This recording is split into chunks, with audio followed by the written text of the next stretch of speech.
바울은 직전 3장 끝부분에서 율법의 용도 문제와 또 믿음의 시대가 가져온 변화를 다루었습니다. 믿음의 시대 이전에도, 즉 그리스도께서 실제로 이 땅에 오시기 전에도 믿음이 존재했습니다.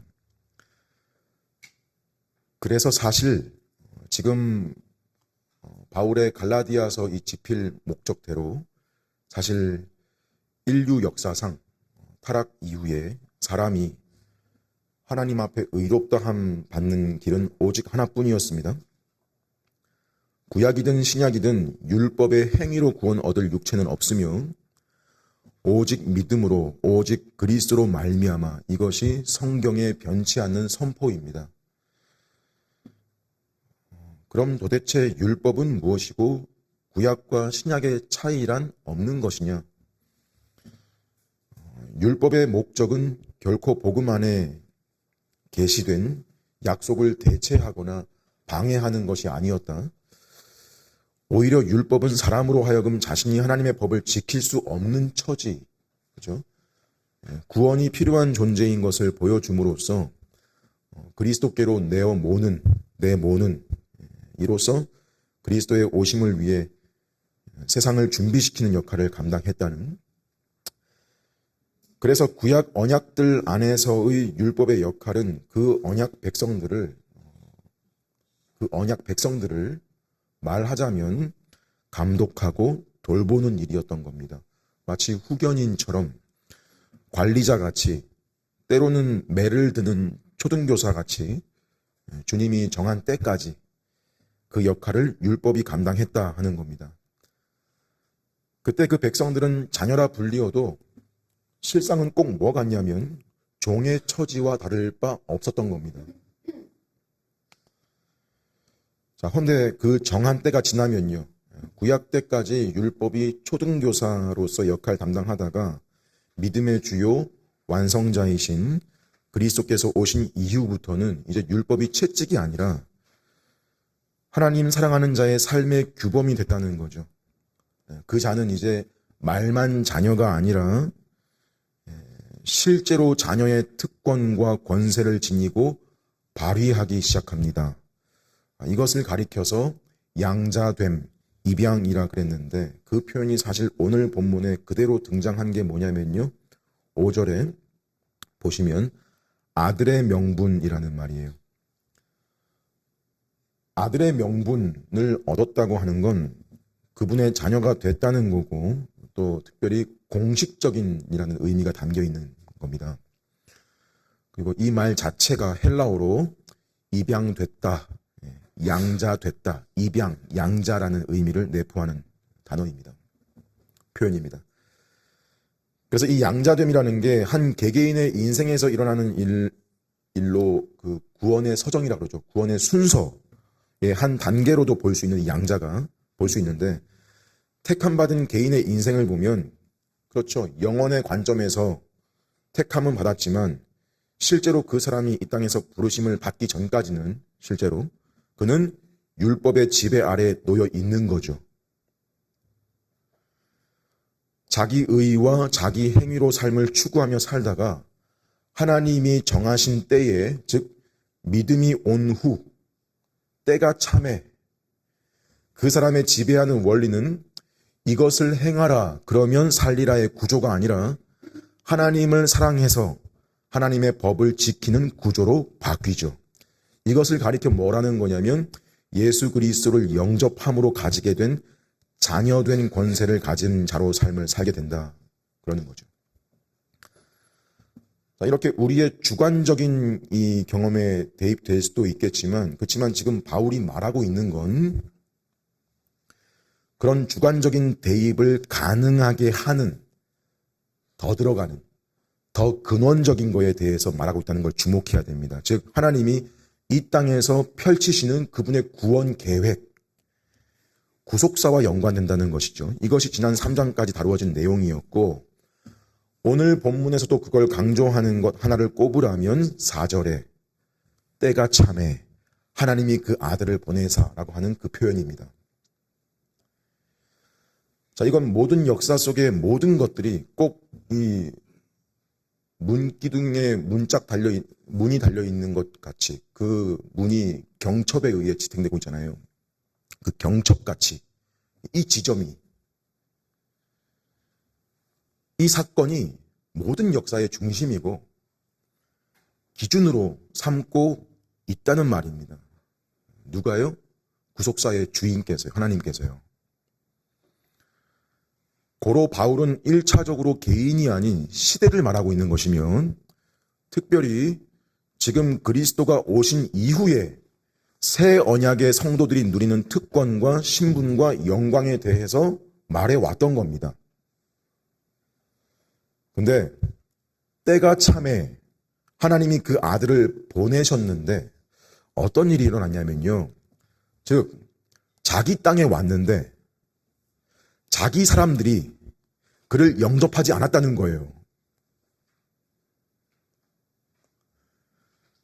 대대로 그 기준의 이전까지의 그 기간에 구약에서 하나님 백성이라 자녀라 일컬어졌던 그 유대인들을 가리키는데 뭘 암시하냐면 구약 언약 백성인 이스라엘을 가리켜 자녀라 부르신 것과 그 민족을 두고 자녀라 부르신 것과 신약에서 언약 백성인 성도들을 가리켜 자녀라 부르신 것이 차이가 나는 정도가 아니라 본질적으로 다르다는 거예요.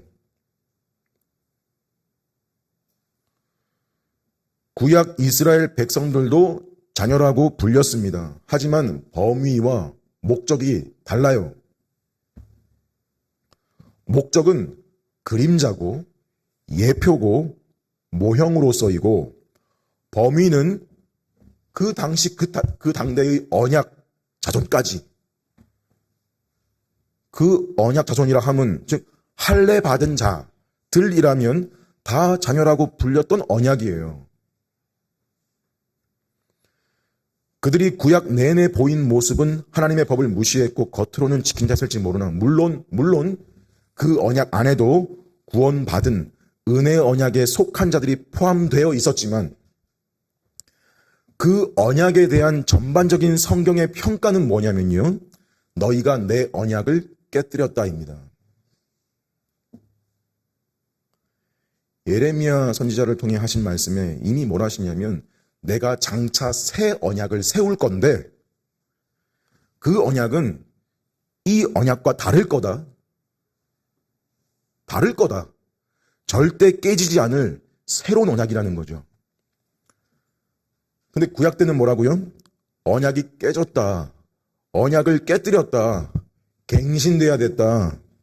율법의 정신과 원리를 깨닫지 못한 채 자기들의 새로운 기준과 방식으로 법을 변형했고 결정적으로 그 구약이 가리키던 궁극적인 실체가 오셨을 때 그 실체를 거절해버리고 거부했던 거죠. 사실 지금 이 설명들이 이게 바울이 다른 데 로마서 9장에 다 담고 있는 쓴 내용이에요. 거기서 바울이 슬픔 가운데 차라리 자기가 저주를 받을지라도 간절히 원하는 바가 뭐래요? 자기 동족 유대인들의 구원이에요. 그들은 자녀라 일컬어지고 언약들, 율법, 예배, 약속들, 조상들도 그들의 것이요 육신으로는 그리스도께서 그들의 혈통에서 나신 거 아니냐. 그들이 받은 특권이었죠. 근데 정작 그 모든 것들이 가리키던 실체가 왔을 때 거절했다. 그럼 뭐냐? 결국 저 앞에 아브라함에게 하셨던 약속은 안 이루어진 거고 폐해진 거냐? 뭐래요? 바울이 뭘 깨달아 이미 알고 있냐면요. 6절에 9장 6절에 이렇게 말해요. 하나님의 말씀이 폐하여진 것 같지 않도다. 이스라엘에게선 난 그들이 다 이스라엘이 아니었던 거다. 아브라함의 자손이라고 해서 다 그의 자녀가 아니었던 거다. 그게 아니라 오직 약속의 자녀가 참 자손으로 여기심을 받는 거다. 이 지점에서 바울이 한 가지 중요하게 등장시켜 말하는 게 뭐냐면 바로 선택이에요. 선택 교리예요. 무슨 말이냐? 이 모든 과정이 하나님이 즉흥적으로 기지를 발휘하신 게 아니라 이스라엘이 하도 말을 듣지 않으니까 중간에 계획 변경시키신 게 아니라 영혼 가운데 가지셨던 삼위 하나님의 주권적인 계획이고 뜻이었다는 거죠. 그럼 뭐가 더 확실해지는 거냐면 지금 이 말이, 이 논리, 이 흐름이 9장 11절에 이 말 하는 거예요. 그 참 자손들이 아직 다 태어나지도 않았을 때, 그 선택된 자손들이 아직 다 태어나지도 않았을 때, 즉 자기들이 무슨 선이나 악을 행하지 않은 때에, 이거예요, 이거. 하나님의 선택의 뜻이 사람의 행위에 달려있는 게 아니라 택하시는 분께 달려있음을 나타내시려고. 어떻게 말씀하셨대요? 내가 야곱을 사랑하고 에서를 미워하였다라고 말씀하셨다. 야곱과 에서는 혈통상 같은 아브라함 자손들이에요. 같은 아브라함의 손자들이에요. 그 자손 중에서 그럼 누구는 택하고 누구는 그러지 않으시는, 하나님이 불의하신 거냐? 그럴 수 없다. 왜? 모세에게 말씀하시길 내가 자비를 베풀 자에게 자비를 베풀고 불쌍히 여길 자를 불쌍히 여기겠다 하셨다. 즉 아브라함의 참된 자손 되는 일, 구원이 계속 뭐와 연결되고 있었던 거냐면 구약부터 사람의 의지나 노력에, 행위에 달린 게 아니다. 하나님의 자비에 달린 거다. 여기서 뭘 캐치를 해야 되냐면 결국 이 하나님의 주권과 선택에 대한 교리가 뭐와 필연적으로 연결될 수밖에 없는 거냐면 이신칭의예요. 칭의 교리예요. 오직 믿음으로 의롭다함 받는다는 교리는 하나님의 주권, 영원한 작정, 예정, 선택의 필연적인 결과인 겁니다. 그래서 하나님의 주권과 선택을 믿는 만큼 이신칭의로 갈 수밖에 없고요. 이신칭의를 고백하고 믿는다는 건 하나님의 주권과 선택 교리를 신뢰하기 때문인 겁니다. 반대로 하나님의 주권과 애정을 절대적으로 받아들이지 못한다는 데서 뭐가 등장하기 시작하냐면 구원에 사람의 행위가 개입돼야 되지 않겠나? 율법을 행해야 하지 않겠나? 조금이라도 내가. 바울 자신의 신학 속에서는 이 둘이, 선택과 칭의가, 하나님의 선택과 이신칭의가 당연한 귀결로 연결되어 있는 겁니다. 이에 누가 하나님 왜 일을 이런 식으로 하십니까? 오, 이 사람아, 그대가 누구이기에 감히 하나님께 말대답을 하는가? 만들어진 물건이 만든 자에게 어찌 나를 이렇게 만들었는가 따질 수 있겠는가? 토기자기가 한 진흙으로 하나는 귀 있을 그릇을 만들고 하나는 천 있을 그릇을 만들 권리가 없겠냐? 하나님의 일이 이와 같다. 하나님이 너희를 이 자비의 그릇으로 지으신 거다. 곧 유대인들 중에서만 아니라 이방인들 중에서도 이렇게 부르신 거다. 그러고 10장에 넘어가서 하는 말이 뭐냐면요. 10장 4절에 그리스도는 모든 믿는 자에게 의를 이루기 위하여 율법의 마침이 되시니라. 선언적인 거예요. 9절 이하에 네가 만일 내 입으로 예수를 주로 시인하며 또 하나님께서 그를 죽은 자 가운데 살리신 것을 내 마음에 믿으면 구원을 받는 거다. 사람이 마음으로 믿어 의에 이르고 입으로 시인하여 구원에 이르는 거다. 누구든지 그를 믿는 자는 부끄러움을 당하지 않을 거다. 유대인이나 헬라인이나 이 일에 차별이 없느니라. 같은 맥락이죠. 계속 로마서 갈라디아서가. 바울이 로마서 9장에서 인용한 구약 중 하나가 호세아서 2장과 1장에 나오는 말씀 구절들인데 들어보세요. 내가 내 백성 아닌 자를 내 백성이라. 사랑하지 아니한 자를 사랑한 자라 부르리라. 이스라엘은 내 백성이 아니라 한 그곳에서 그들이 누구예요? 이방이 살아계신 하나님의 아들이라 일컬음을 받으리라. 호세아 1장 10절 말씀이에요. 이걸 인용해 가져와요. 양자 입양 이야기를 하신 거죠. 하나님이 구약 때부터 장차 있을 양자 입양에 대해서.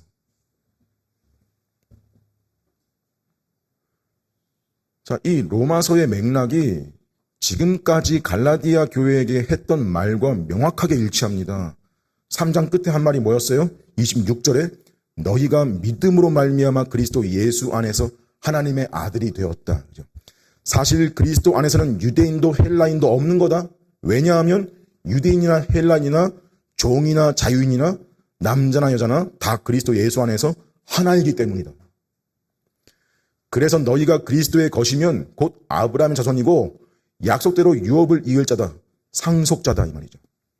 즉 구약 이스라엘이 가졌던 자녀됨은 그림자였고 새 언약 안에서 우리가 가진 아들의 명분은 실체인 거예요.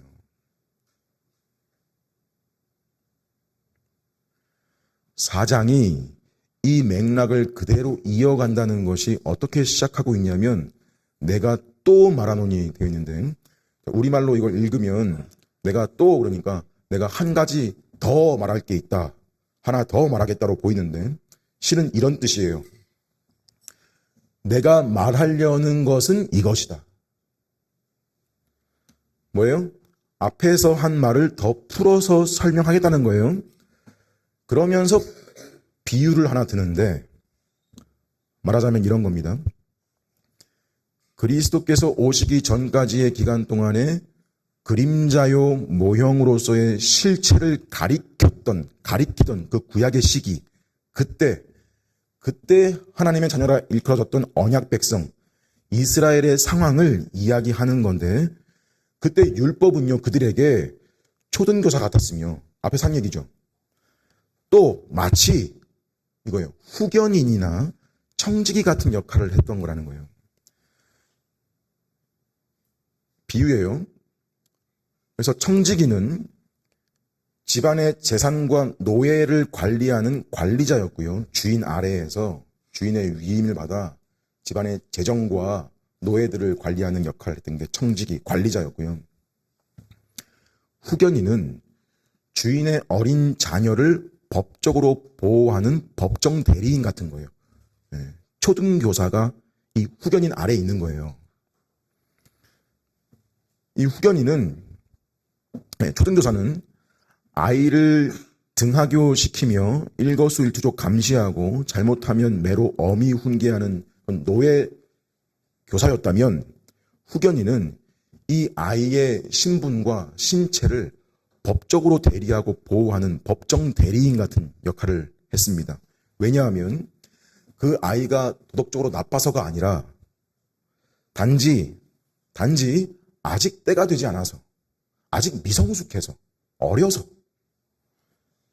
신분상으로는 주인의 아들이고 정당한 상속자이지만 아직 재산권 행사나 의사결정권이 전혀 없죠. 그래서 아버지가 미리 유언장에다가 이 아이가 몇 살 때까지 이 후견인의 지도를 받을지, 청지기의 통제 아래에 있을지 미리 정해두곤 했답니다. 그러니까 신분상으로는 주인이지만 현재로서는 뭐예요?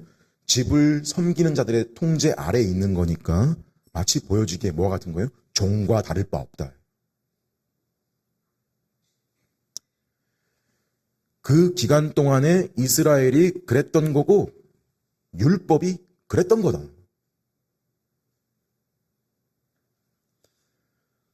당시 로마 사회 배경에서 상류층 이상의 가정에서 볼 수 있는 매우 전형적이고 일상적인 모습이어서 일반 사람들이 이 비유돼서 들으면 다 알만한 제도 든 거예요. 이스라엘이라는 어린아이가 아버지가 정한 때까지 후견인과 청지기 아래 있었던 걸 예로 든 거죠. 즉 구약시대 이스라엘은 주인의 아들임에도 불구하고 관리자의 통제를 받으면서 정해진 때를 기다리며 율법이라는 울타리 안에 보호를 받던 시대였다면 지금 너희는 때가 참해.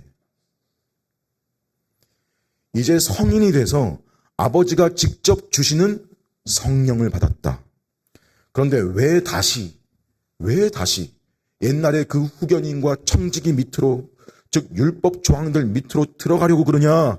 성인 된 아들이 다시 초등교사 찾아가가지고 저를 좀 때려주시고 감시해 주세요 라고 말한다는 게 얼마나 어리석고 우스꽝스러운 일이냐?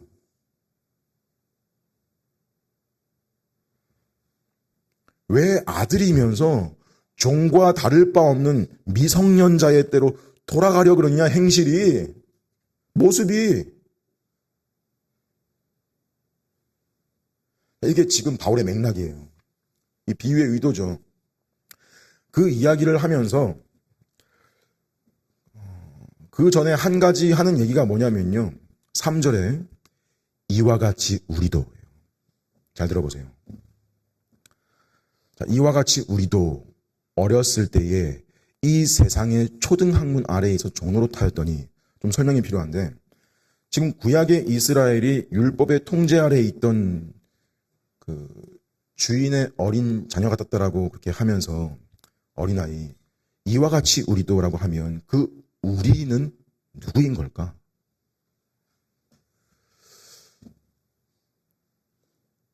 이와 같이 우리도 그랬으니까.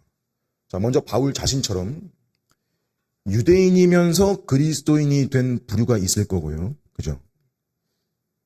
그리고 헬라인 이방인이면서 그리스도인이 된 부류가 있겠죠. 자, 그게 실제로 이 편지를 받는 갈라디아 교회 구성원들의 실제 부류예요. 그리고 혹하는 종도 있고 자유인도 있고요. 당연히 남자도 있고 여자도 있겠죠. 즉 우리는 누구냐면 쉽게 새 언약 안에 들어와 하나가 된 각종 각 부류의 사람들을 가리켜요.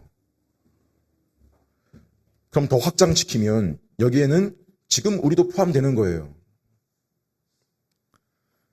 그죠? 그런 우리도 뭐래요? 이와 같이 어렸을 때에 이 세상의 초등학문 아래에서 종노릇을 했다죠. 자, 이 우리의 범주에서 특별히 유대인이면서 그리스도인이 된 부류들, 그들은 모세의 율법의 종이었어요. 그들은 할례와 의식법, 제사법 아래에 매여 있었습니다. 즉, 이 부류의 사람들이 모세 율법의 종이었다는 건 분명한 사실이에요. 누구요? 유대인이면서 그리스도인이 된 사람들, 부류들. 근데 당시 유대인이 아닌 헬라인 이방인 그리스도인들에게는 이 모세 율법이 자기들과 관계가 없었어요. 그렇잖아요. 그들은 모세 율법의 종노릇은 안 했어요. 지금 우리도요. 뭐 할례니 제사법, 의식법 우리랑 상관없는 거예요. 그럼에도 바울은 이 우리의 처지를 한데 묶습니다. 한데 묶어서 한 운동장 위에 세웁니다. 그 표현이 뭐인 거냐면 이 세상의 초등학문 아래에서 우리도 어릴 때 다 종노릇 한 거였다입니다. 자, 우리도 어렸을 때라는 말, 단순히 나이가 어렸을 때 말하는 게 아니고요. 문맥상 이거예요. 그리스도께서 오셔서 성숙하고 충만할 때까지로 이해할 수 있습니다. 구속사적으로 세상에 그리스도가 오시기 전까지의 상태이고, 자, 또 개인적으로 보면, 주관적으로 보면 예수님을 만나기 전 모든 사람의 상태가 사실 사람이 예수를 인격적으로 만나서 성숙하고 온전한 삶이 될 때까지는 무언가의 종노릇을 하고 있는 상태인 거예요.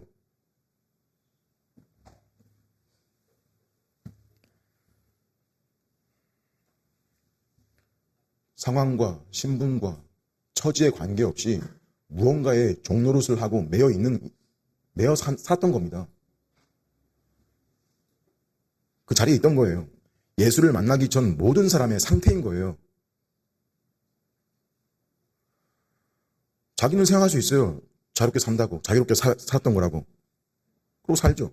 그럼 사실은 자기 욕망의 종이고 재물과 성공과 비교와 좌절의 종이고 죽음과 일상의 종이고 죄와 자기 자신의 종이 되는 것이 인생의 모습이고 그게 실상입니다. 그래서 이 세상의 초등학문이란 뭔가, 초등학문이란 헬라어로 스토이케이아, 뭐냐면 글자의 기초, 알파벳, ABCD, 가나다라, 기역, 니은, 디귿, 리을, 그거 네모칸 공책에다가 한 칸에 한 글자씩 썼던 거 기억하십니까? 그거 규칙이고 법칙입니다. 한 칸에 한 글자 써라. 문장 끝나면 다음 칸에다가 마침표 찍어라. 자, 이걸 왜 배웠을까요? 왜 배운 걸까요, 이걸? 또 만물과 우주의 원리, 과학이라든지 사람이 발견하거나 만든 규칙들, 원리들, 철학, 정치의 원리, 경제의 원리, 자녀 교육의 원리, 이런 세상이 돌아가고 세상에서 살아가기 위해 필요한 세상 법칙과 세상 지혜들, 지식들. 자, 여러분 이거 왜 배웠을까요? 왜 갖추었을까요? 세상이 이걸 제시할 때 뭐에 초점이 맞춰지냐면 이 사회에서요, 사람답게 부끄럽지 않게, 이 세상에서 부끄럽지 않게 살려면 갖춰야 될 기초들이죠. 가르칩니다. 10,000원 넣으면 10,000원짜리의 가치의 상품이 나오는 거다. 가르치는 거예요. 노력을 해야 성적이 나온다. 성공해야 인정받는다. 너의 자리에 따라 대우가 달라진다. 네가 가진 만큼 인정이 돌아오는 거다. 이런 이론, 법칙이 윤리하고 결합돼가지고 착한 일을 해야 복을 받는 거다. 그런 개념들이 또 뭐가 결합돼가지고 종교성과 결합돼서 너가 신에게 정성을 다하면 그 신이 그 정성만큼 준다. 지성이면 감천이다. 10만 원 넣으면 10만 원만큼의 복을 준다. 5시간 기도하면 그 분량만큼 응답한다. 이걸 다 아우르는 말이 뭐냐면 이 세상의 초등학문이라는 거예요.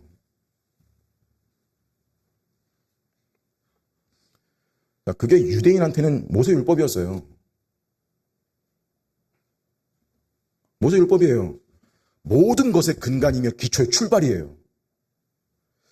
자, 바울이 갑자기 율법 이야기하다가 세상의 초등학문이라고 범위를 확장시키는 것 같은 의도가 여기 있는 거예요. 뭐냐면 유대인들이 모세 율법의 종으로 살았는데도 그걸 어떻게 여겼냐면요, 자랑으로 여겼다. 자랑했다고, 자랑. 율법이 자기들의 것이고 자기들은 직접 그걸 수여받은 자라는 자부심에 자기들만 율법 가졌다라는 식의 자랑을 했다고요. 한마디로 그 자랑을 멈추라는 거예요. 자랑할 일이냐? 율법의 용도가 뭔지 몰라서 그랬던 거다. 또 동시에 무슨 의도도 있는 거냐면 이방인이면서 헬라인이면서 그리스도인 된 사람들에게 그들은 어떤 생각을 했을 거냐면, 가능성이 어떻게 쉽냐면, 저 봐라, 바울이 저렇게 말하면 사실 우리는 저 율법과 이미 관계가 없는 자들이다. 우리와는 상관없는 얘기다. 그렇죠? 우리는 어떤 종류의 법 아래도 있지 않다고 여기는 그런 생각을 못하게 하는 거예요. 왜요? 그 사람들도 자신들의 초등학문 아래에서 종노릇 해왔던 거거든요.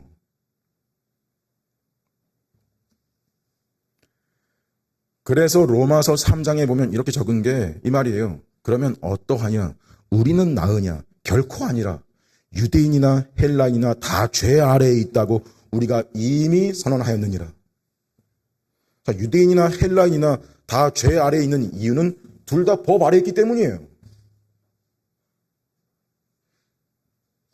결국 뭐냐? 율법에 갇혀있던 유대인이나 우상과 세상 철학에 매여있던 이방인이나 그리스도가 오시기 전 우리 모두의 실상은 미성년자였고 종이었다는 겁니다. 유대인은 율법이라는 후견인 아래 종노릇했고 이방인인 우리는 세상의 초등학문 아래에서 종노릇한 겁니다. 근데 하나님이 이런 우리를 하나로 묶으신 겁니다. 유대인이든 이방인이든 그 종노릇의 처지에서 건져내서 우리 모두를 아들의 명분이라는 하나의 자리로 초대하신 것입니다. 그리스도를 믿음으로 유업을 이을 자, 상속자로 불렀다. 그러면서 이 편지 받는 갈라디아 교인들이 이거에 대해 생각할 때 확실히 너희들의 행위나 율법이나 지성이면 감천이다가 아니라는 걸 더 생각하라고. 뭘 말하는 거냐면 여러분이 예수를 믿기 훨씬 전부터 복음이 여러분에게 전파되기 전부터 하나님의 선택이 있었다는 사실입니다.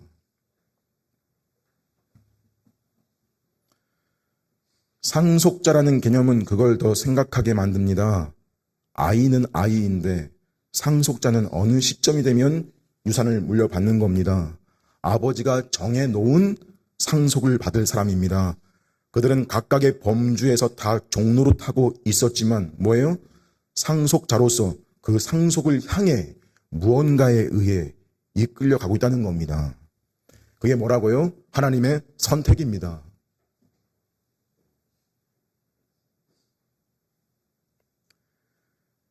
그러고 4절에서 뭐랍니까? 때가 참회입니다. 원문을 보면 그냥 때가 참회가 아니고요. 그러나 때가 참회입니다. 그러나가 있어요. 즉 3절까지의 종노릇하던 시기와의 차이를 강조하는 거예요. 때가 찼다라는 말은 하나님이 아브라함과 또 그의 자손에게 단수 자손에게 약속하신 것을 이루실 때가 무르익었다. 시간의 충만이 왔다. 이거 오늘 본문의 말로 하면 아버지가 정한 시간이 왔다. 됐다. 율법이 초등교사, 후견인, 청지기의 역할을 다 한 때 뭐예요? 이제 성인이고 상속됐다. 상속을 받은 시대가 시작됐다. 그거예요. 그게 어떻게 이루어졌대요? 그 아들을 보내사입니다. 마침 그 아들도 오셔서 하신 첫 설교도 뭐였냐? 마가복음 1장 14절 보니까 때가 찼고 하나님 나라가 가까웠으니 회개하고 복음을 믿어라였습니다. 자, 이 아들, 지금 여기 말하는 그 아들은 천사나 모든 사람들이 창조주 하나님의 소생이라 일컬어지듯이 창조된 아들이 아니십니다. 지금 바울이 설명하고 있는 우리같이 입양에 의한 양자된 아들이신 분도 아니십니다. 심지어 그분의 성육신이나 순종과 부활 때문에 아들이 되신 것도 아니십니다. 그 아들이라는 말은 하나님의 아들, 하나님, 아들 하나님, 본질이 하나님이신 분이시라는 표현입니다. 이분을 어떻게 하셨대요? 보내사, 여자에게 나게 하셨다.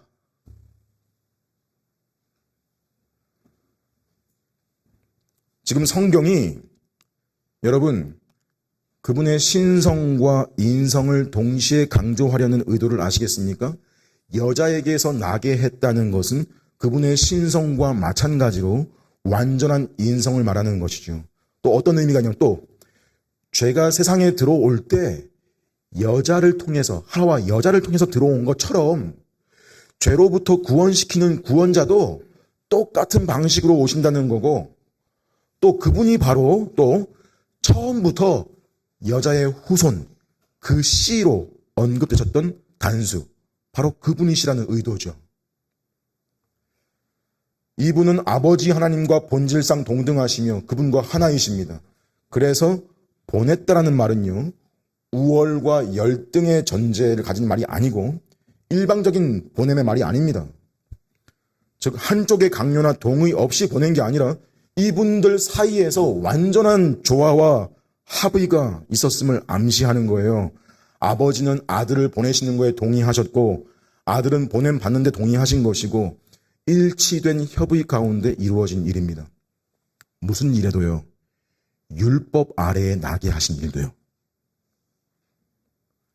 그분을 율법 아래에 나게 하십니다. 여지껏 율법 설명해왔잖아요. 뭐냐면 그런 분이 우리와 똑같이 율법의 권위 아래로 나셨다는 거죠. 우리와 똑같이 율법을 지키고 순종해야 될 그 자리로 들어와서 우리가 하지 못한 순종을 그분이 다 이루시죠. 모세 율법, 의식법, 정결의식 다 지키십니다. 할례 받으시고 다 순종하시고 다 받으십니다. 또 도덕법의 모든 요구도 다 지키시고 다 순종하십니다.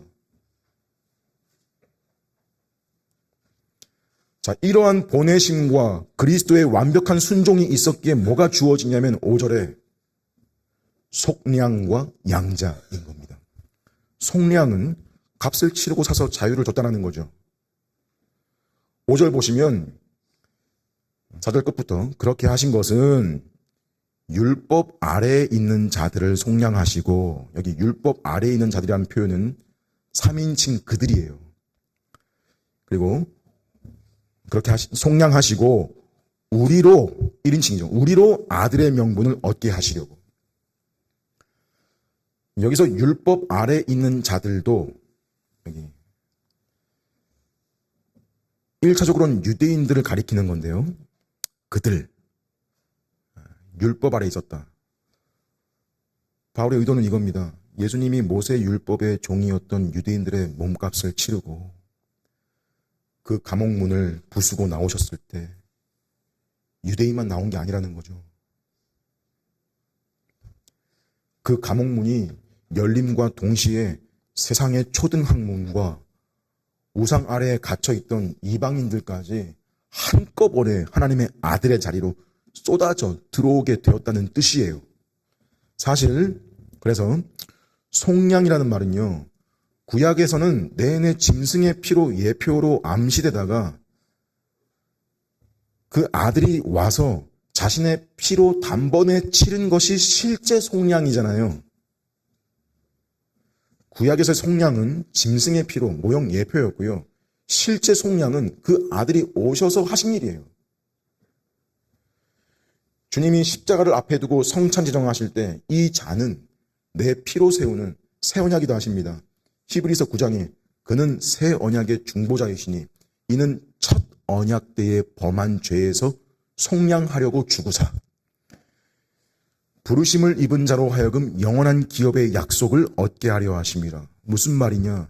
예수님이 새 언약의 중보자로서 죽으실 때 그 죽으심의 효력이 어디까지였던 가냐면 첫 언약. 여기서 말하는 첫 언약은 모세 언약이에요. 9장, 히브리서 9장 1절에 보면 나와 있어요.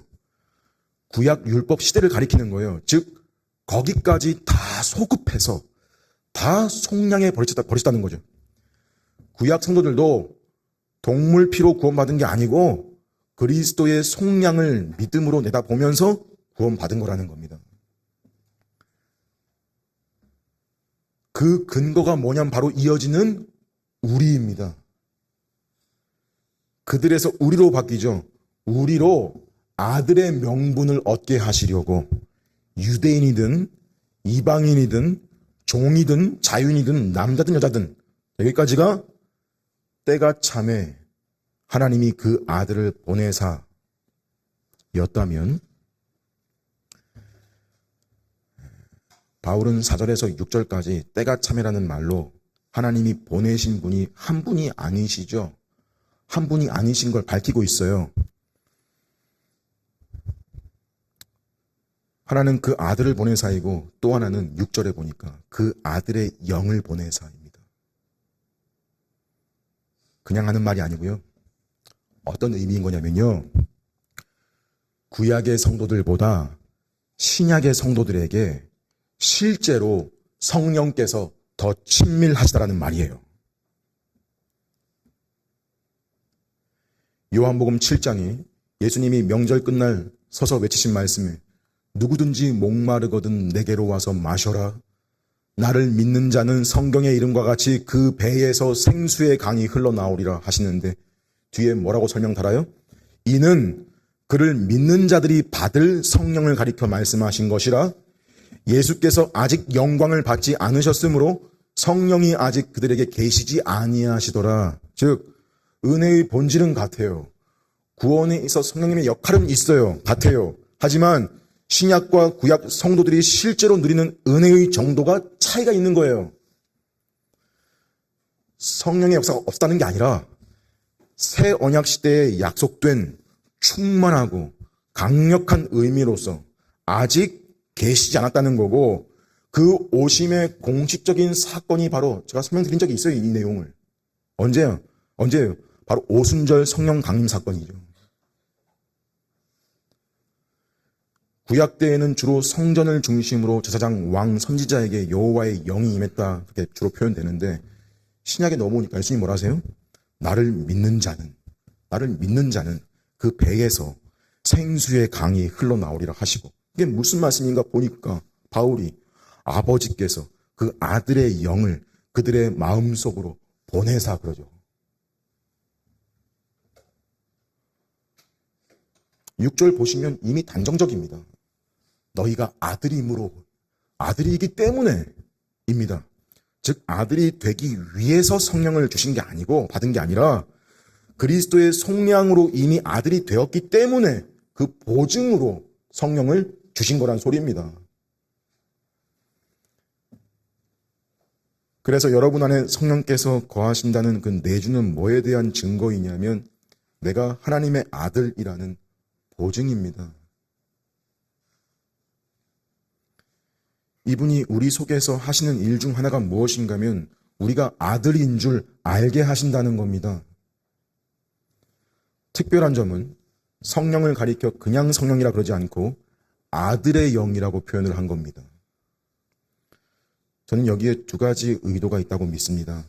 첫 번째는 성령께서 아버지한테게서만 나오신 분이 아니라 아들과도 하나이신 분이라는 그런 강조로, 즉 성령님도 아버지와 아들과 본질이 동일하신 하나님이시고 동일한 예배와 영광 받는 분이라는 겁니다.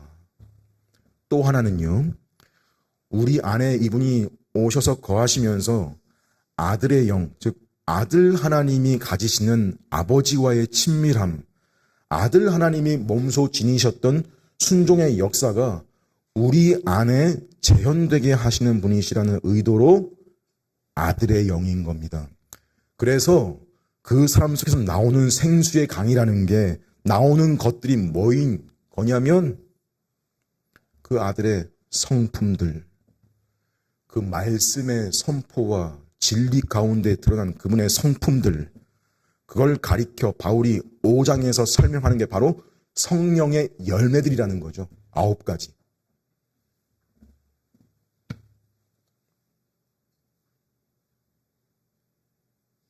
이 사람 속에서 아들의 영,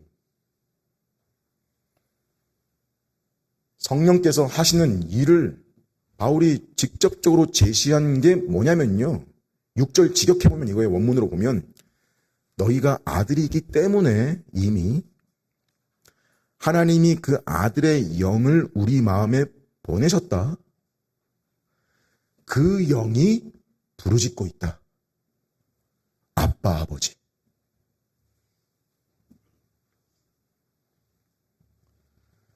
특별하게 보이는 게 뭐예요? 보통은 아빠, 아버지를 우리가 부르는 거라고 생각을 하죠. 그것도 맞아요. 로마서 8장 15절에 보면 같은 말을 이렇게 적어요. 너희는 다시 무서워하는 종의 영을 받지 아니하고 양자의 영을 받았으므로 우리가 아빠, 아버지라고 부르짖느니라. 여기서는 우리가 부르짖는다라고 적었죠. 근데 오늘 본문에는 문법적으로 보면 그 주체가 성령이세요. 우리가 낙심해서 그 낙심 가운데 기도의 입 한마디도 떨어지지 않을 때조차 우리 속에서 성령께서 아버지 하나님께 직접 부르짖으시기를 아빠, 아버지. 그 부르짖으시는 주도권이 우리를 이끄시는 거고, 우리를 이끄셔서 우리의 인격과 입술을 통해서도 결국 아빠, 아버지라고 부르짖게 한다는 뜻이죠. 우리를 기계적으로 그렇게 부르게 만든다는 말이 아니고, 우리의 마음을 장악하시고, 우리의 마음을 성전 삼으시고 들어오셔 장악하시고, 우리로 하여금 원하게 하시고 자원하여 부르게 만드시는 일을 하신다는 거죠. 아빠, 아버지라는 이 말 자체도 흥미로운 게, 아빠라는 이 말이 한국말이 아니고 지금 제가 아람어로 말씀드린 게 아빠예요. 우리말도 아빠인데 아람어로 아빠가 아빠예요. 아람어는 당시 유대인들의 공용어였습니다. 또 아버지로 지금 우리말에 번역된 말은 헬라어로 파테르라고 하는데, 아버지로 번역을 한 거예요. 그래서 사실 같은 호칭을 유대인들의 용어와 헬라 말로 중복시켜 나열해 놓은 겁니다. 아빠 파테르. 어떤 의도겠어요? 유대인이나 헬라인이나 차별이 없이 하나님을 한 아버지로 부르게 됐다는 거죠. 여러분, 예수님 당시에 유대인들은 자신들이 하나님의 아들이라고 믿었어요. 선민의식을 가지고 자기들이 하나님의 특별한 아들들이라는 의식이 있었어요. 물론 민족적 의도가 강했죠. 우리 민족, 이스라엘.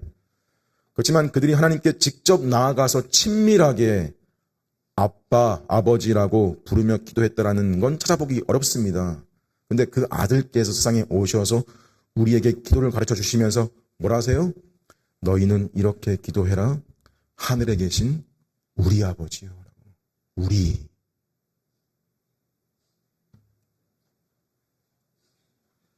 그러니까 이 우리 안에 있는 이 우리가 개개인들이 하나님을 아버지라고 직접 부르게 하신 겁니다.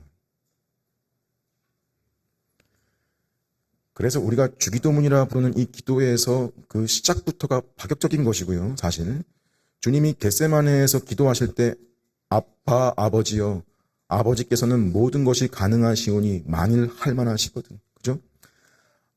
아무리 사랑하고 이 땅에서 아무리 가까운 사람들 사이끼리도 충분한 위로가 되지 않는 순간들이 있습니다.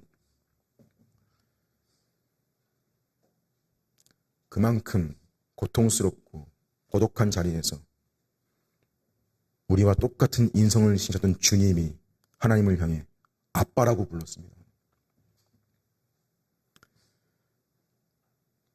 그러니까 성령께서 우리 속에서 우리 안에 내주하신다 하시면 어떤 이미지, 가만히 정적으로 그냥 계신다, 그냥 사신다, 이렇게만 아무것도 하는 거 없이 그냥 계시는 모습이 아니라 우리 속에서 말할 수 없는 탄식으로 아버지께 부르짖으시고 우리로 하여금 이 아빠 아버지라는 말이 나오게 하시는 거예요. 대단한 미사여구가 필요가 없죠. 붙이지 않아도 돼요. 아이가 아빠 품으로 달려와 안겨서 아빠 한마디 부르면 그냥 끝나는 것처럼.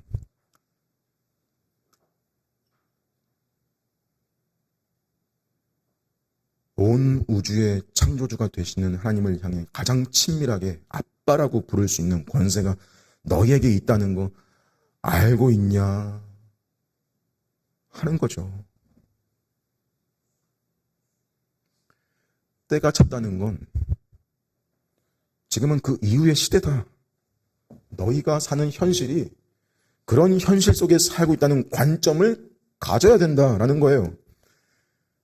우리는 일상에서 설교에서 지금 표현된 용어인 입양, 양자, 우리 일상에 들으면 그 입양, 양자 눈칫밥 먹고 괜히 친아들보다 못한 대우 받고 밀리고 서럽지 않냐 생각하는 게 있죠. 그죠? 어느 쪽이든 일반화시킬 수는 없지만 근데 저 유럽이나 미국 사람들 보면 자기와 피부색이 다른 황인종 아이를, 피부색 다른 황인종 아이를 입양해서 정말 친자식처럼 키우는 경우 많이 봤거든요. 많이 들어봤어요.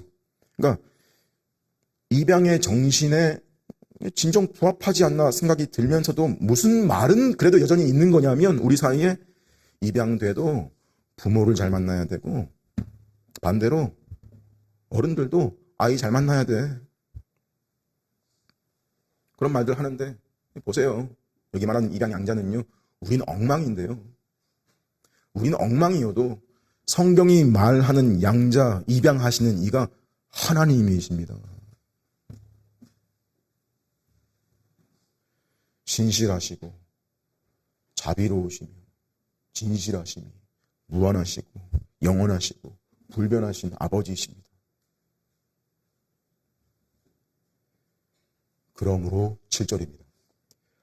아버지가 아들을 보내시고 성령을 보내신 시대의 성도들은 더 이상 종이 아니요 아들이니 아들이면 하나님으로 말미암아 상속자 아니라 유업을 이을 자이니라. 여기서 상속인이 유업이라는 게 어떤 화려한 상급이나 보석, 면류관 차원을 물려받는 그런 게 아니라, 그런 차원 정도가 아니라 1차적으로는 우리 마음에 임하신 아들의 영 성령님이시고, 즉 상속, 유업이라는 건 아버지한테 가장 귀한 거, 아버지께 가장 귀한 거, 아들 그리스도를 받고 하나님의 영 성령을 기업으로 받아 하나님과 한 가족이 됐다는 거죠. 결국 하나님으로 말미암은 상속자라는 건 하나님의 상속자, 하나님을 상속받는다라는 겁니다. 목적, 소유격, 하나님을 상속받는다. 신약 성도들, 새 언약 안에서 성도들이 하나님께 입양돼서 그분의 아들이 되었다는 건 아들아 너가 내 거고 아버지가 저의 것입니다. 하나님 자신을 상속받는 자들이란 말입니다. 하나님이 그들의 분기시며 방패이시며 지극히 큰 상급이십니다. 그분의 능력과 지혜와 완전히 그들의 편에 있으며 그들의 유익에 관여되어 있습니다. 그분의 모든 목적이 같은 방향으로 흐르고 있으며 그분의 모든 약속들이 그들을 향해 있습니다. 그들은 은혜와 영광의 모든 복들, 의와 생명과 구원과 나라와 영광의 상속자들이요. 그 모든 것을 상속할 것이며 이 모든 것을 그리스도로 말미암아 믿음으로입니다. 성도들은 그분과 함께하는 공동상속자들입니다. 그들의 상속은 그분의 것이고 그분 안에 안전하게 보존되는 것입니다. 그리고 또 그분과 함께 그것을 누릴 것입니다.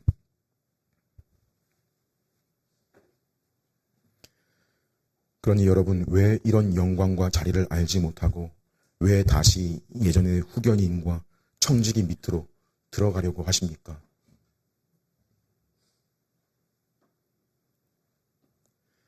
왜 다시 세상의 초등학문 밑으로 들어가려고 하십니까? 왜 여러분 자신이 받은 상속을 축소시켜서 이 땅에서 눈에 보이는 것들로 왜 일희일비하십니까? 뭘 꼭 눈으로 봐야 아들인 줄 아는 게 아니지 않습니까? 삶이 잘 풀려야, 내 계획대로 다 진행이 잘 돼야, 남들이 나를 볼 때 그럴듯해 보여서 우리가 하나님의 아들이라고 믿을 수 있는 거 아닙니다. 그렇게 믿는 거 아닙니다. 그런 것은 아무런 보증이 안 됩니다. 바람 같고 거품들입니다. 날아가 버려요. 불어버리시면 끝나는 거예요. 우리 삶에는 고난도 있고 실패도 있어요. 오늘 성경의 말을 듣고 여러분 믿으십시오. 우리에게 성령이 계십니다. 성령은 눈에 보이지 않아도 우리가 아들인 것을 알도록 말씀해 주십니다. 그리스도를 닮은 태도와 선택을 취하라고 계속 부르짖으시고 감동을 주십니다.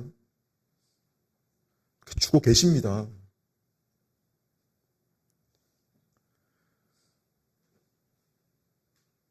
성령이 우리에게 이런 증거들을 주시니 사실 내 눈앞에 상황이 어떠해도 내가 그분의 아들인 사실이 흔들릴 리가 있겠습니까?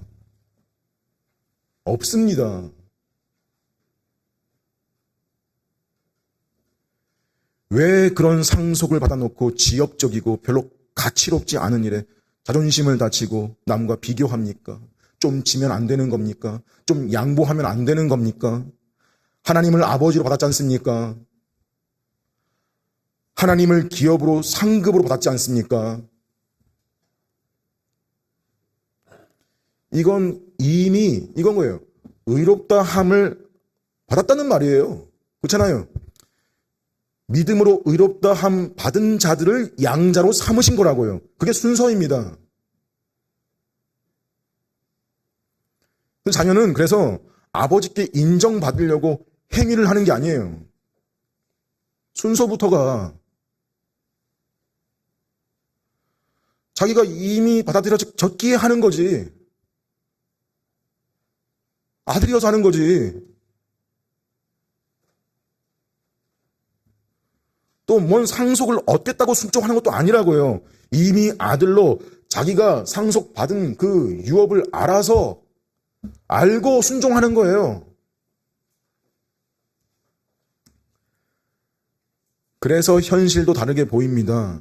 부족함이 있어도 망하는 게 아닙니다. 좀 계획대로 안 된다고 인생 끝날 것처럼 절망하는 것도 아닙니다. 그런 태도 아닙니다. 실은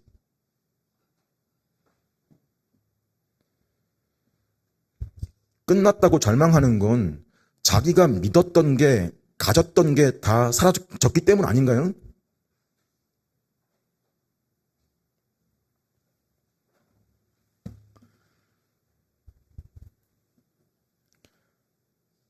그렇잖아요. 자기가 가진 게 뭐라고 생각한 겁니까? 하나님이 사라지십니까? 그러니 현재의 고난이 장차 우리에게 나타날 영광과 비교할 수 없다는 태도가 생깁니다. 사람 상대할 때도 계산적이지 않습니다. 너가 나한테 이만큼 주면 나도 이만큼만 하겠다. 너가 나한테 이렇게 했으니 나도 똑같이 이렇게 한다. 그건 가진 게 아주 적기 때문에 그러는 겁니다. 가진 게 많다면 사람이 알아주지 않아도 별로 상관하지 않지 않겠습니까? 그런 풍족함에서 흘러나오는 여유가 좀 있어야 하지 않겠습니까?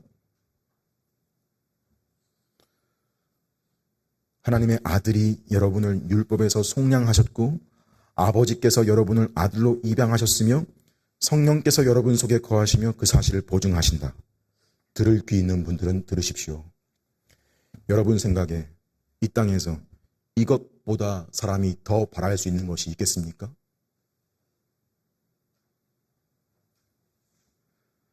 사람이 들을 수 있는 소식 중에 이보다 더한, 더 큰, 더 좋은 소식이 있을 수 있겠습니까?